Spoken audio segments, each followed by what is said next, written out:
We wish you all the best. Good luck.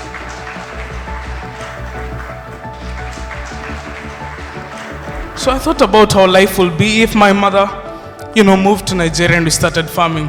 I want you to walk through the reality of how life will be. She did her research. She'd see that yams do very, very, very well in Nigeria. So she decided to grow yams. Now the problem with yams that we have, and with so many other crops, is that for yams, there are over 30 seed varieties that do well in Nigeria. And this number goes up and up and up as you move from one country to one continent to the whole world. Over 80% of poor production in Africa is accredited to using wrong variety of seeds, is accredited to using counterfeit fertilizers, counterfeit seeds, counterfeit pesticides and herbicides. Next slide, please. Now I did my research and I realized that farmers like my mother are called smallholder farmers. These are numbers that you need to remember, ladies and gentlemen. In Kenya, we have 7.5 million smallholder farmers. In Nigeria, you see that there are over 38 million smallholder farmers that are currently in Nigeria. I believe my brother also gave that number, 38 million smallholder farmers. And in Nigeria, they contribute to over 90% of the food that is eaten. Ladies and gentlemen, understand that the food that we'll probably eat here today will be from smallholder farmers. 90% of that whole plate that you get will be from a smallholder farmer. They'll be addressing three problems. Three major problems are the headache of the agricultural economy in Africa. Number one is poor productivity due to lack of information and links to places where they can buy verified input supplies. Number two is lack of direct links to the market and methods to sell through a trusted platform.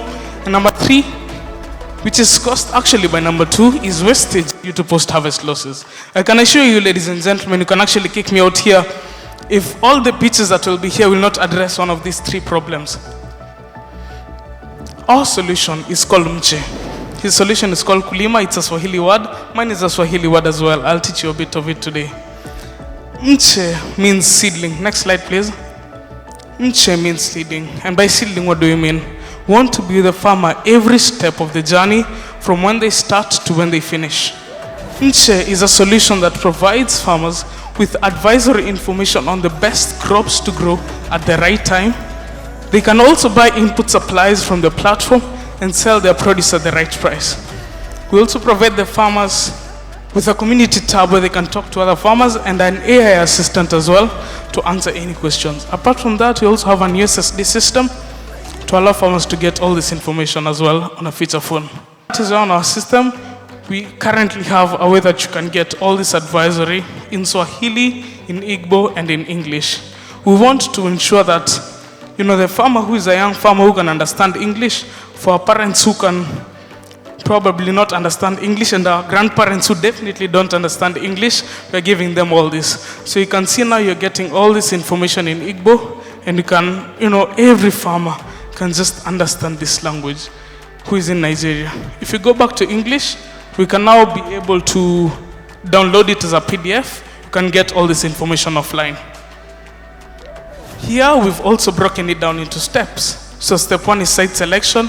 So in site selection, you're given best advice on the best place to select your sites and how to best prepare your land. When it comes to planting, this is one of the ways that we'll be making our money. Agrovets will be coming onto our platform. Agrovets will be coming onto our platform and paying a subscription fee, and they'll also be getting a commission of the sales they make.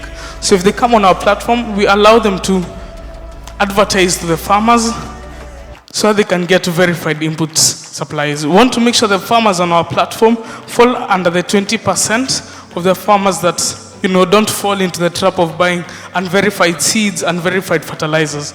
For this, we've also partnered with a local fintech here called BudPay. Is the video playing? Yes, we've currently partnered with a small fintech here called BudPay. What BudPay allows us to do, it allows us to do cross-platform payment.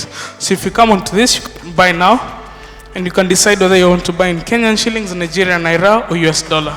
I believe for the Nigerian naira, you can make your payments in three ways. So you can pay with card, pay with bank transfer, and pay with USSD. This is one of the ways that I've said, ladies and gentlemen, we'll be making our money. When it comes to management, this is kind of like growing. So we're giving the farmer enough information to know how best to manage the crops, how best to manage the weeds, how best to manage the pest. Apart from that, you're also allowing them to buy management inputs directly from the system. This is all in one, it's like a one-stop shop for every farmer in Africa. We're giving the farmer enough information on best harvesting practices, best storage practices,